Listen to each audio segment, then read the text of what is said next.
Install the rear kit on your FRS or VRZ. Lift the vehicle off the ground and remove the rear wheel. Unbolt the brake line support clamp from its location on the suspension. Remove the clip that secures the OEM rubber brake line to the hard line on the chassis.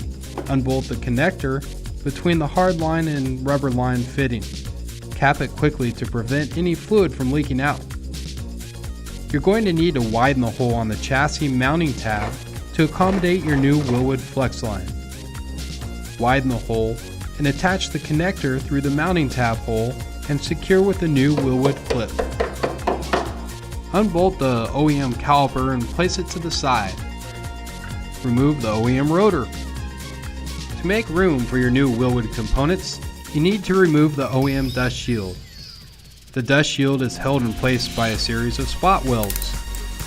There's a number of ways to remove it, but here we use the chisel to break loose the welds.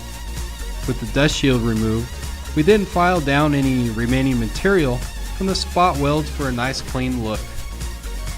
Install a washer on each of the caliper mounting bolts and insert them in the caliper mounting tabs from the inboard side. This kit uses shims to adjust the alignment of the caliper onto the rotor. The shims here are used to center the rotor onto the caliper. Install the caliper mounting bracket. You don't want to use Loctite on the threads at this time. First, we need to completely mount up the caliper and rotor so we can check alignment. Once proper alignment is achieved, you'll need to disassemble the caliper and bracket and reassemble using red Loctite. You need to assemble your new Wilwood two-piece hat and rotor assembly. Place the rotor over the hat with one washer over each hole. Apply Loctite to the threads of each bolt and tighten them down in a crisscross pattern. Torque the bolts to the specs provided in your kit's assembly instructions. Your brake kit utilizes an indexing ring to center the rotor onto the hub. The bevel on the ring faces outward. Slide on the assembled hat and rotor. Secure the rotor to the hub using 3 nuts and lug nuts. Wrap the 90-degree brake line fitting with thread tape and thread it into the caliper body. The fitting should face up, in line with the caliper body. Slide the caliper onto the mounting studs on the bracket. Place one washer onto the studs and thread on the bolts.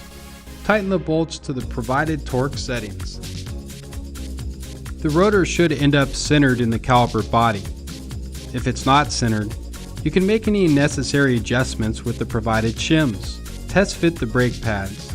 The edge of the brake pad should line up even with the edge of the rotor.